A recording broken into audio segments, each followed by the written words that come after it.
వాక్య భాగంలోనికి మనం వెళ్దాం. చూడండి, రోమాపత్రిక 14వ అధ్యాయం 10 నుండి 12 వరకు మనం చదువుదాం. మనలో ప్రతివాడును తన్ను గురించి దేవునికి లెక్క అప్పగింపవలెను. అయితే అపోస్తలుడైన పౌలు ఈ సంఘానికి జ్ఞాపకము చేస్తున్న మాట ఏంటంటే, ప్రతి మనిషి, ఈ లోకములో పుట్టిన ప్రతి మనిషి, అది ఎవరైనా సరే, ప్రతి ఒక్కరూ వారి జీవితమును గురించి దేవునికి ఏం చేయాలట?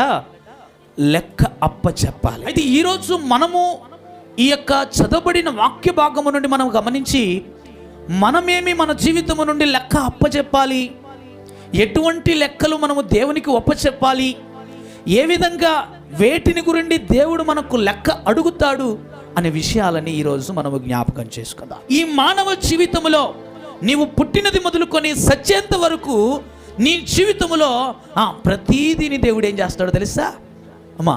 లెక్క అడుగుతాడు. హల్లెలూయా. ఆ లెక్కలేంటో ఈరోజు మనకి తెలియపరుస్తాడు దేవుడు. మొదటిది, దేవుడు ఏ విషయంలో, దేని విషయంలో మన లెక్క అడుగుతాడు చూడండి. 2వ కొరింథీయులకు రాసిన పత్రిక 5వ అధ్యాయము 10వ వచనాన్ని మనం చదువుదాం. తాను జరిగించిన క్రియల చొప్పున అవి మంచివైనను సరే చెడ్డవైనను సరే దేహముతో జరిగించిన వాటి ఫలములను ప్రతి వాడును పొందునట్లు మనమందరము క్రీస్తు న్యాయపీఠము ఎదుట నిలబడి లెక్క చెప్పాలి. ఏ లెక్క అంటున్నాడు అక్కడ? నీ దేహముతో జరిగించిన వాటికి అక్కడ ఫలము దొరుకుతుంటున్నది. హల్లెలూయా. ఇక్కడ గమనించవలసిన మాట ఏంటంటే, మనము వేటి విషయంలో లెక్క అప్పచెప్పాలంటే, మొదటిది మన దేహముతో చేసిన ప్రతి క్రియ, మన దేహముతో చేసిన ప్రతి పని, మన దేహముతో చేసిన ప్రతి దానికి ఏం చేయాలట? లెక్క చెప్పాలి.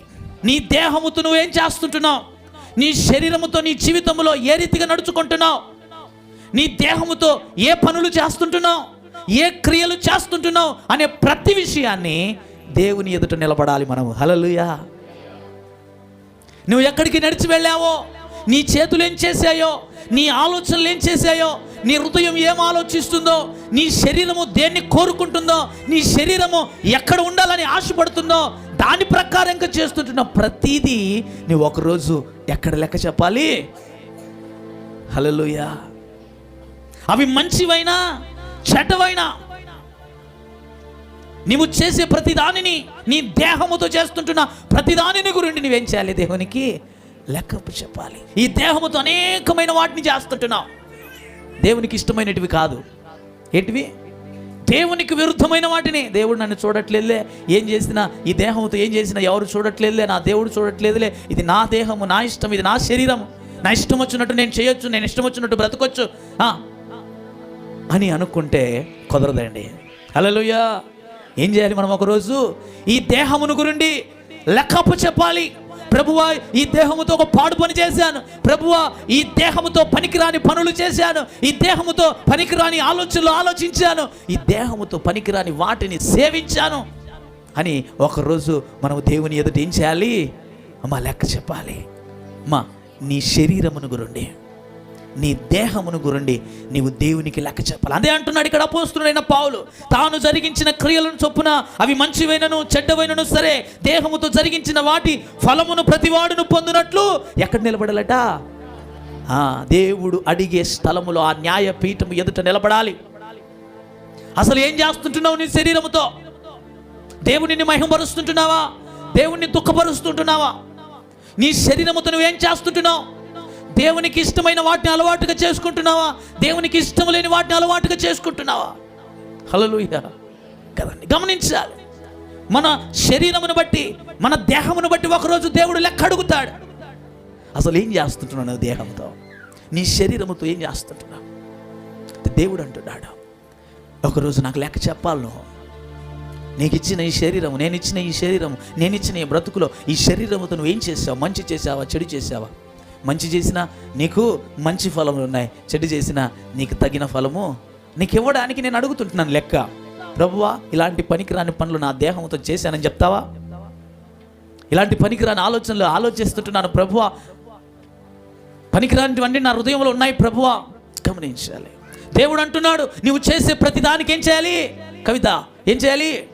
లెక్క చెప్పాలి. నువ్వు వాక్యం వింటున్నావా నీ శరీరముతో? నీ వాక్యము సహకరిస్తుంటున్నదా నీ శరీరము? చర్చికి వచ్చి నిద్రపోయినా కూడా ఒకరోజు అడుగుతాడు దేవుడు, ఏమని? చర్చికి రమ్మని పిలిస్తే నిద్రపోతావు నువ్వు అని. హల్లెలూయా. ప్రతిదానికి పూసగుచ్చినట్టుగా ఏం చేయాలి? మనము లెక్క చెప్పాలి. నువ్వు మర్చిపోయినా, నేను మర్చిపోయినా ఆయన మర్చిపోడు. గుర్తు చేసి మరి టీవీ వేసి చూపిస్తాడు నీకు. హల్లెలూయా. ఫలానా టైంలో నువ్వు ఇది చేశావు. నీ శరీరంతో చేయరాని క్రియలు నువ్వు చేస్తుంటున్నావు. ఆలోచింపలేని ఆ యొక్క భయంకరమైన ఆలోచనలు నువ్వు కలిగి ఉన్నావు. గమనించాలి. ధనవంతుడున్నాడండి, శరీరముతో సుఖపడాలనుకున్నాడు, సంపాదించుకున్న దాన్ని అనుభవించాలనుకున్నాడు. ఇంకా నాకుందిలే, నా ఇష్టం వచ్చినట్టు నేను బ్రతకొచ్చు అనుకున్నాడు. హల్లెలూయా కదండి. చచ్చిపోయాడు. ఎక్కడున్నాడు? వాళ్ళ లెక్క చెప్పాడు. ఆ లెక్కకు తగిన ప్రతిఫలం ఎక్కడ దొరికింది? నరకంలో దొరికింది. అది గమనించాలి. ఈరోజు దేవుడు అడుగుతాడు మన లెక్క. నువ్వేం చేశావు? నీ దేహముతో నువ్వేం చేస్తుంటున్నావు? నీ దేహముతో ఎటువంటి క్రియలు చేస్తుంటున్నావు? నీ దేహానికి ఎటువంటి అలవాట్లు నేర్పుతుంటున్నావు? నీ దేహము ఏ రీతిగా ఉన్నది అని లెక్క అడుగుతాడండి. హల్లెలూయా కదండి. గమనించాలి. ప్రతి విషయంలో దేవునికి లెక్క చెప్పాలి. మనము దేహముతో జరిగించిన ప్రతి దాన్ని. ఎందుకంటే నీ దేహాన్ని రక్షించడానికి, నీ దేహాన్ని కాపాడడానికి, నీ దేహములో, నీ హృదయములో ఆయన ఉండడానికి ఆయన దేహాన్ని బలిగా ఇచ్చాడు. కొరడాల చేత కొట్టబడ్డాడు. చేతులకు మేకులు కొట్టబడ్డాయి. నీవు చేతులు చేసిన పాపమును బట్టి, కాలితో చేసిన నడకను బట్టి ఆయన కాళ్ళకు మేకులు కొట్టబడ్డాయి. హల్లెలూయా. అందుకే ఆయన లెక్క అడుగుతాడు. నీ కొరకు నా దేహాన్ని బలిగా నేను అర్పించాను, కానీ నీ దేహాన్ని నువ్వు కాపాడుకుంటున్నావా? సరి చేసుకుంటున్నావా? నాకు ఇష్టమైన స్థితిలో నీ దేహాన్ని, నీ శరీరాన్ని నిలబెట్టుకుంటున్నావా అని అడుగుతాడండి. గమనించాలి. దేవుడు అంటున్నాడు కదండి, శరీర క్రియలు కలిగిన వాడు నా సంబంధి కాదు అంటాడు దేవుడు కదండి. అంటాడా లేదా? కదండి. హల్లెలూయా. ఈ లోకములో ఉంటున్న వాటన్నిటిని నాకు సంబంధించినటివి కాదు. మీరు లోక సంబంధులు కాదు. మీ శరీరాన్ని మీరు కాపాడుకోవాలి. మీ శరీరాన్ని సంరక్షించుకోవాలి. నీ శరీరానికి చిన్న గాయం అయితే ఏం చేస్తావు నువ్వు? అమ్మా, చిన్న గాయం అయితే ఏం చేస్తావు? 2 రోజులు 3 రోజులు చూస్తావు, అది అంటించి 4వ రోజు ఏం చేస్తావు? ఇది ఎక్కడ మానదురా, ఏం చేస్తావు? ఎక్కడికి వెళ్తావు? అమ్మా, హాస్పిటల్కి వెళ్తావు. చూడడానికి మన దేహాలు బాగానే ఉన్నాయి. ఆత్మీయంగా చూస్తే ఎలాగుందో తెలుసా? అమ్మా, యోబు గురుడు తెలుసా ఎటువంటి వచ్చిందో వ్యాధి? కురుపులు, చీములు పట్టిపోయినాయి. మన జీవితాలు కూడా కనబడట్లేదు. కానీ ఒక్కసారి నీ ఆత్మీయ స్థితిని ఆలోచించు. నీ శరీరం ఎలాగుందో. హల్లెలూయా. కురుపులు బట్టి సీముగారుతూ పనికిరానిదిగా అయిపోయింది నీ ఆత్మీయ జీవితం. అందుకే దేవుడు అంటున్నాడు, నీ దేహమును గురుండి, నీ చేతులతో చేసిన పనుల గురుండి, నీ కాలినడక ఎక్కడికి వెళ్ళిందో నీ కాలినడకను గురుండి, నీ నోరు ఏమేమి తినిందో వాటిని గురుండి, నీ నాలుక ఏ ఏ రుచులు చూచిందో లేకపోతే ఏమేమి తాగిందో వాటిని గురించి నువ్వేం చేయాలి? దేవునికి లెక్క చెప్పాలి. హల్లెలూయా. నీ దేహమును ఏమై ఉన్నదట? దేవునికి ఆలయమై ఉన్నది. పరిశుద్ధాత్ముడు నివసించే ఒక ఆలయము నీ దేహము. ఆ దేహమును గురించి దేవుని ఎదుట నిలబడి నువ్వేం చెప్పాలి? లెక్క చెప్పాలి. నీ దేహమును గురించి, మొదటిది నీ దేహమును గురించి దేవునికి లెక్క చెప్పాలి. ఇష్టానుసారంగా జీవిస్తాం, ఇష్టానుసారంగా బ్రతుకుతాం. రకరకాల వాటిని శరీరానికి పూసుకుంటూ రకరకాల వాటిని మనం చేస్తూ మన శరీరాన్ని అపవిత్రపరుచుకుంటున్నాం. హల్లెలూయా. ఇంకా చాలామంది ఆకర్షణంగా కనబడాలని రకరకాలమైన డ్రెస్సులు వేసుకుంటారు కదండి. గమనించాలి. దేవుడు మనల్ని లెక్క అడుగుతాడండి. దేని విషయమై? ఎవరి దేహం విషయమై? నానండి మన తర్వాత నా దేహమును గురించి దేవుడు ఒకరోజు లెక్క అడుగుతాడు. నేనేం చేసినా, ఏమి తిన్నా, ఏమి త్రాగినా, ఎక్కడికి నడిచినా, నా చేతులతో ఏం చేసినా, నా మనసులో ఏదనుకున్నా, నా యొక్క మైండ్లో ఏ ఆలోచనలున్నా ప్రతిదాన్ని దేవుడు ఏం చేస్తాడు? లెక్క అడుగుతాడు. కాబట్టి జాగ్రత్తగా ఉండాలి మన దేహ విషయంలో. మన శరీర విషయంలో జాగ్రత్త కలిగి మనం ఉండాలి. మనము దేవునికి లెక్క చెప్పవలసిన వారమై మనం ఉన్నాం. మన దేహాన్ని కాపాడుకుంటూ, మన పరిస్థితులను కాపాడుకుంటూ, మన యొక్క స్థితిగతులను మనం కాపాడుకుంటూ దేవునికి దృష్టికి మనము నీతిమంతులుగా కనపడాలండి. గమనించాలి. మొదటిదే, మనము దేహము విషయంలో, శరీర విషయంలో దేవునికి ఏం చేయాలట? లెక్క చెప్పాలి. హల్లెలూయా, లెక్క చెప్పాలి. రెండవది నేను జ్ఞాపకం చేస్తాను మీకు. మత్తయి సువార్త 12వ అధ్యాయం 36వ వచనము చదివింది. నేను నీతో చెప్పునదేమనగా, మనుషులు పలుకు వ్యర్థమైన ప్రతి మాటను గూర్చియు విమర్శ దినమున లెక్క ఒప్ప చెప్పవలసి ఉండును. హల్లెలూయా. మొదటిదేమో నీ దేహమును గురించి లెక్క చెప్పాలి. ఇక్కడ గమనించవలసిన మాట ఏంటంటే, ప్రతి మనిషి తాను పలికిన వ్యర్థమైన మాటలను బట్టి కూడా ఏం చెల్లించాలట? లెక్క చెప్పాలి. అమ్మా, నా మాటలు అర్థమవుతున్నాయి కదా? వ్యర్థమైన మాటలు పలికిన ప్రతి మాటకి మనము దేవునికి లెక్క చెప్పాలి. అందుకే ప్రతి క్రైస్తవుడు జాగ్రత్తగా మాట్లాడతాడు. దేవుని భయము కలిగిన వాడు, దేవుని మాటకు లోపడేవాడు, దేవుని మాట ప్రకారంగా జీవించేవాడు తాను మాట్లాడే ప్రతి మాట చాలా జాగ్రత్తగా మాట్లాడతాడు. ఇక్కడ మనకు తెలియచేయబడిన మాట ఏంటంటే, మనము బ్రతికే ప్రతి వ్యర్థమైన మాటకి దేవునికి లెక్క చెప్పాలి. అక్కడ మన నోటి నుండి వచ్చిన ప్రతి మాట దేవుడు లెక్క అడుగుతాడు. పనికిరాని మాటలు మాట్లాడతాం, బూతులు మాట్లాడతాం, ఇంకా రకరకాలమైన వాటిని మాట్లాడుతూ మన జీవితంలో మనకి ఇంకా మనము చెప్పాలంటే దేవుని వాక్యములో చెప్పబడిన మాట ఏంటంటే, ఈ చిన్న నాలుక ఈ భయంకరమైన ఈ యొక్క దేహాన్ని ఏం చేస్తుందట? ఏం చేస్తుందట? పాపములోనికి నడిపిస్తుందట. దేవుని వాక్యంలో ఉంది. మనం మాట్లాడే ప్రతి మాట, మనం పలికే ప్రతి మాట మనము దేవునికి లెక్క చెప్పాలి. ఏం మాట్లాడుతుంటున్నాం, ఏది తెలుసుకొని మాట్లాడుతుంటున్నాం, ఏది మంచిదో ఏది చెడుదో మనము ఆలోచించకుండా నోటికొచ్చినట్టు మాట్లాడుతుంటున్నాం.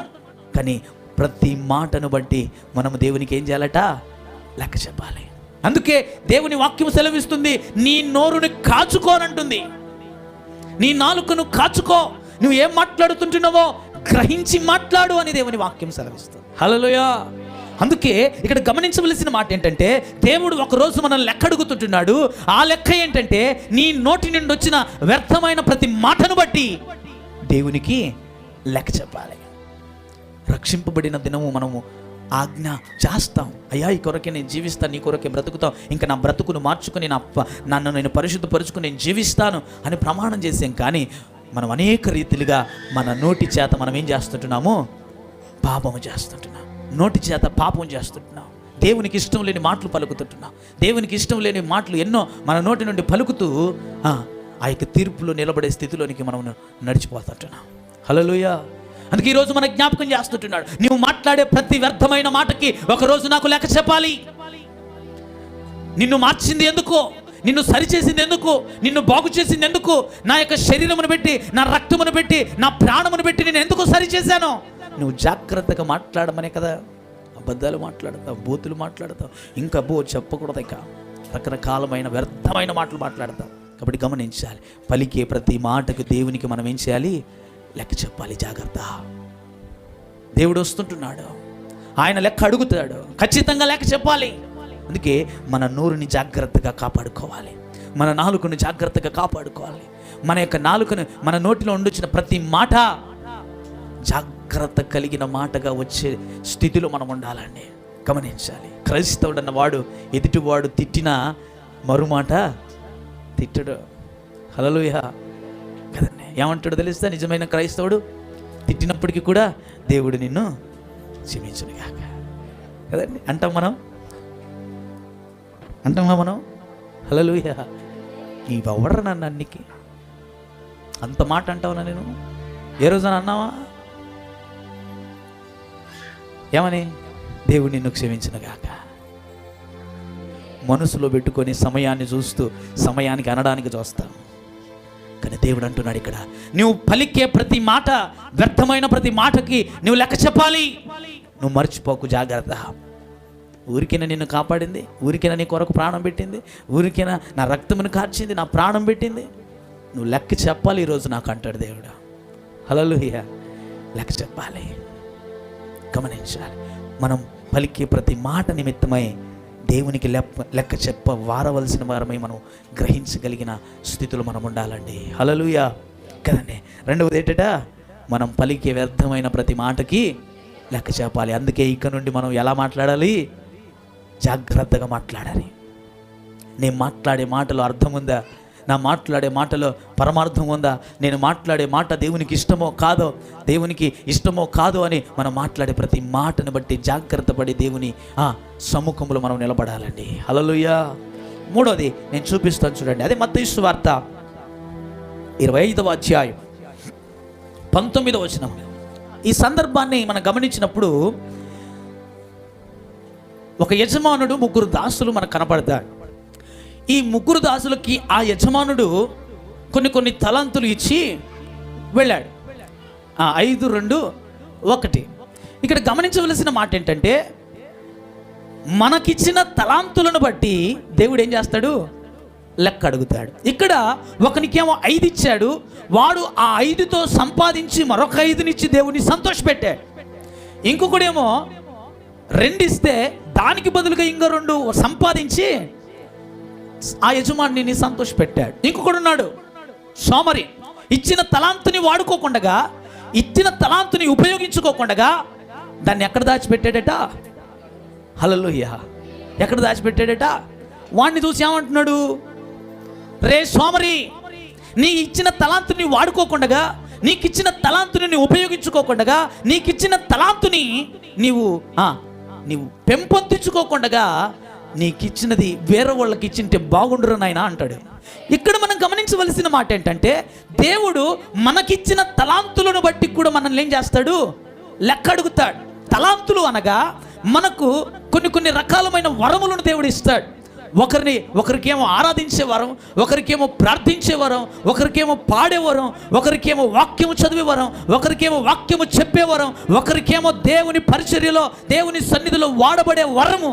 రకరకాలమైన వాటిని దేవుడు తలాంతులుగా మనకి ఇస్తాడు. అవి పొందుకున్న మనము వాటిని ఉపయోగించుకోవాలి. దేవుడు మనకిస్తాడు తలాంతులు.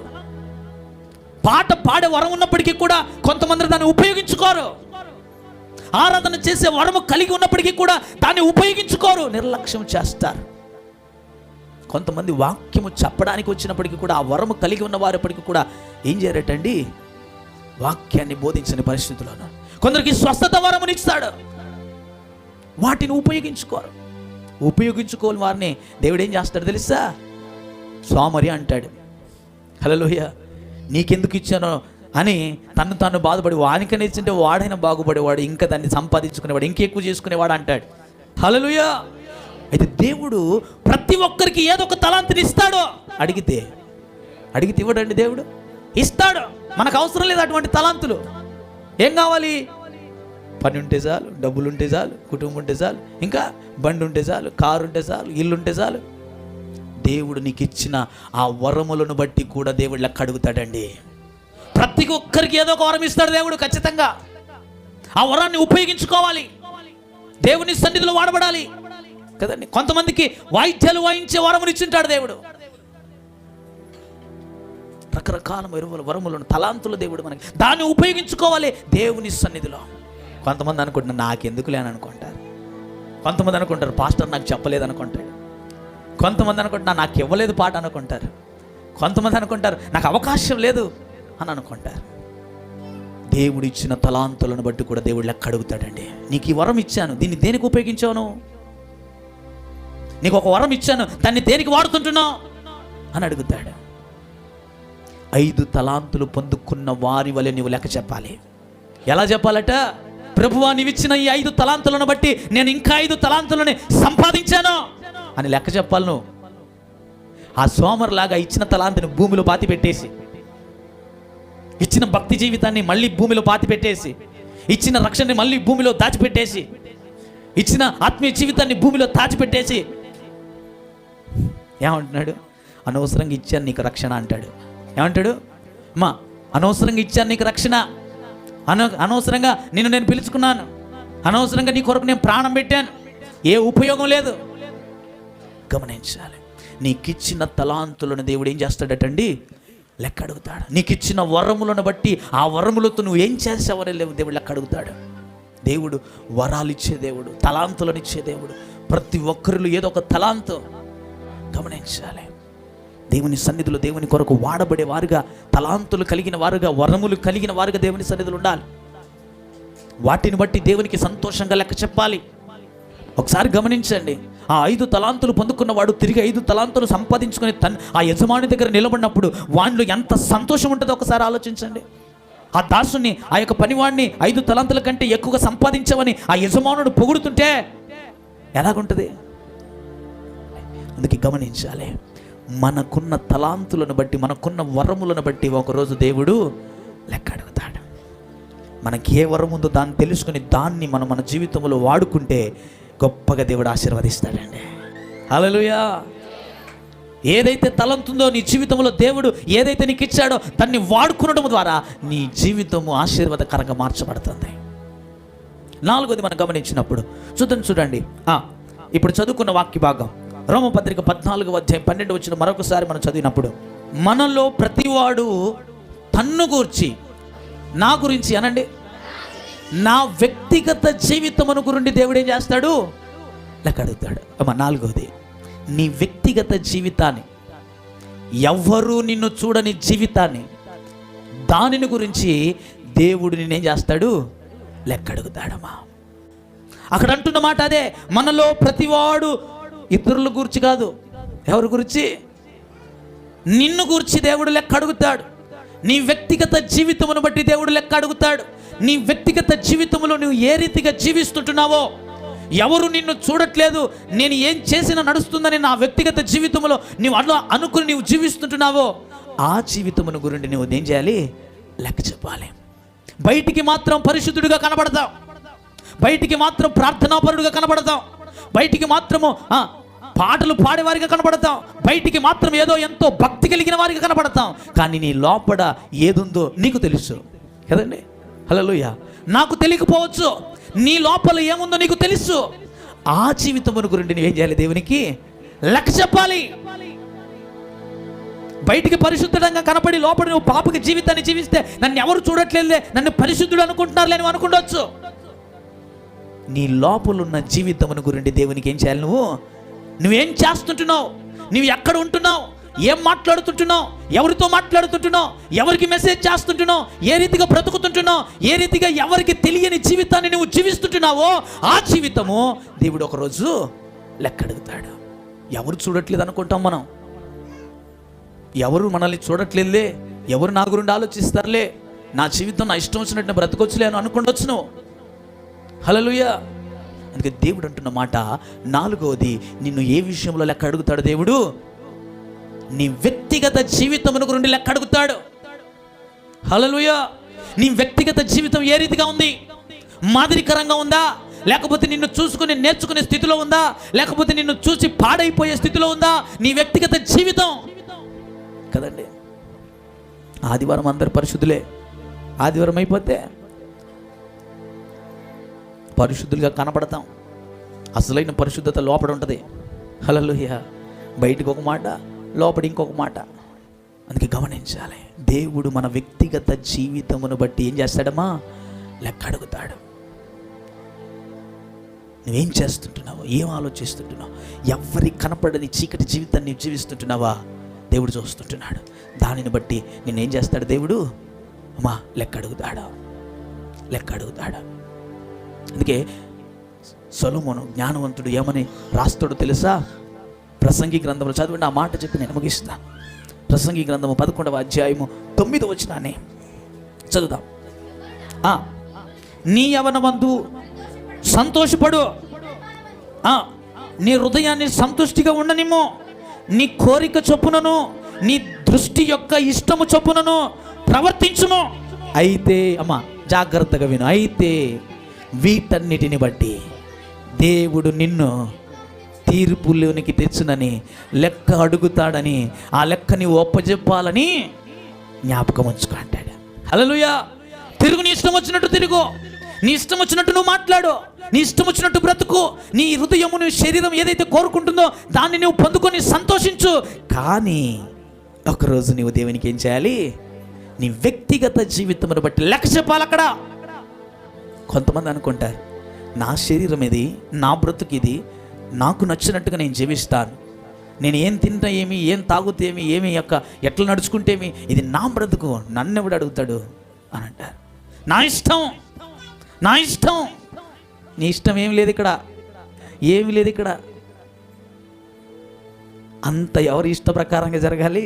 ఆయన ఇష్టానికి ప్రకారంగా జరిగితే మంచి సాక్ష్యాన్ని పొంది ఆ లెక్క దినమున బలా మంచి దాసుడా, నీవు నమ్మకంగా జీవించావు, నీ దేహాన్ని కాపాడుకున్నావు, నీ మాటల్ని కాపాడుకున్నావు, నీ వ్యక్తిగత జీవితాన్ని కాపాడుకున్నావు, నీ ఇచ్చిన వరములను నువ్వు కాపాడుకొని వృద్ధిపరచుకున్నావు, బలా మంచి దాసుడా అని అంటాడు నేను చూసి. హల్లెలూయా.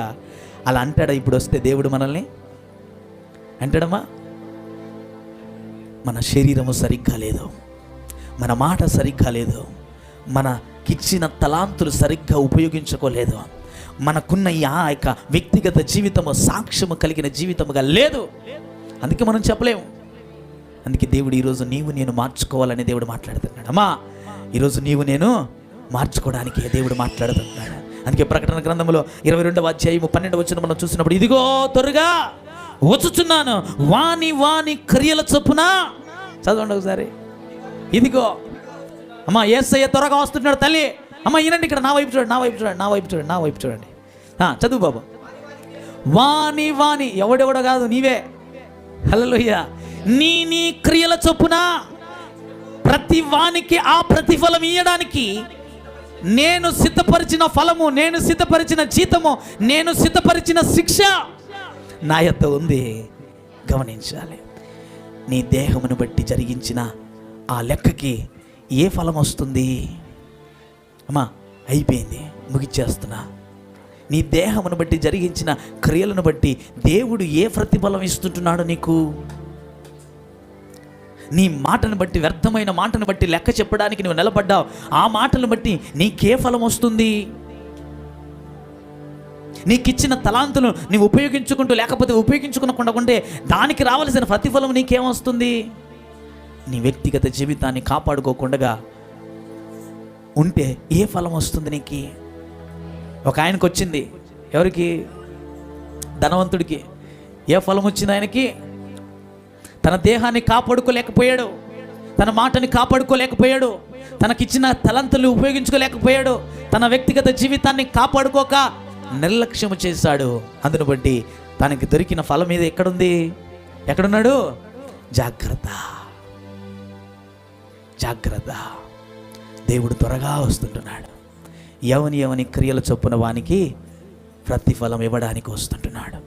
అయితే ఈరోజు నీ ఫలం పొందుకుంటున్నావు.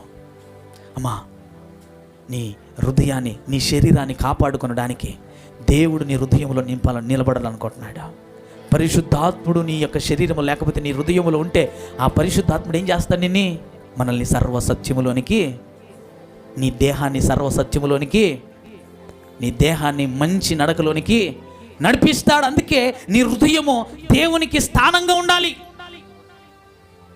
అమ్మా, దేవుడు రాబోతుంటున్నాడు, దేవుడు వస్తుంటున్నాడు. కానీ లెక్క అడుగుతాడని మర్చిపోకో. ప్రసంగి అంటున్నాడు, ఓ యవనుడా, ఓ మనిషి, నీ ఇష్టం వచ్చినట్టు నువ్వు జీవించు, నీవు సంతోషపడు, సుఖించు, నీ హృదయము ఇష్టపడినట్టుగా నువ్వు జీవించు. కానీ ఒక్కరోజు నువ్వు లెక్క అప్పచెప్పవలసి ఉన్నదని నువ్వు మర్చిపోకో. మీరేమనుకున్నా పర్లేదు, కానీ దేవుడు మాత్రం ఖచ్చితంగా లెక్క అడుగుతాడు. నీ దేహముతో చేసినటివి, నీ మాట చేత పలికినటివి, నీకు ఇచ్చిన తలంతులను బట్టి, నీ వ్యక్తిగత జీవితమును బట్టి దేవుడు నిన్ను లెక్క అడుగుతాడని మర్చిపోకో. కాబట్టి గ్రహించి ఇప్పటికైనా నువ్వు మార్చుకోవాలనే, నేను మార్చుకోవాలని, మీరు మార్చుకోవాలని దేవుడు మాట్లాడుతుంటున్నాడు. ఈ మాటలు గ్రహిస్తే నీ జీవితంలో మార్పు ఖచ్చితంగా. అమ్మా, ఈ మాటలను బట్టి నీ జీవితాన్ని నువ్వు మార్చుకుంటే ఖచ్చితంగా దేవుడు నిన్ను క్షమిస్తాడు. హల్లెలూయా. కాబట్టి గమనించు, గ్రహించు. ఇప్పటికైనా సరే జ్ఞాపకం ఉంచుకో, దేవుడు నిన్ను ప్రతి విషయంలో లెక్క అడుగుతాడని. మర్చిపోయావేమో, అందుకే గుర్తు చేశాడు ఈరోజు. మర్చిపోయామేమో, అందుకే జ్ఞాపకం చేశాడు ఈరోజు. కనుక మర్చిపోక మనల్ని మనం కాపాడుకుంటూ, మనల్ని మనం సరి చేసుకుంటూ, మనల్ని మనం సరిదిద్దుకుంటూ ఆయన రాకడ దినమున మనకు రావలసిన ఆ యొక్క గొప్ప ఫలములను మనం పొందుకునే స్థితిలో మన జీవితము ఉండాలండి.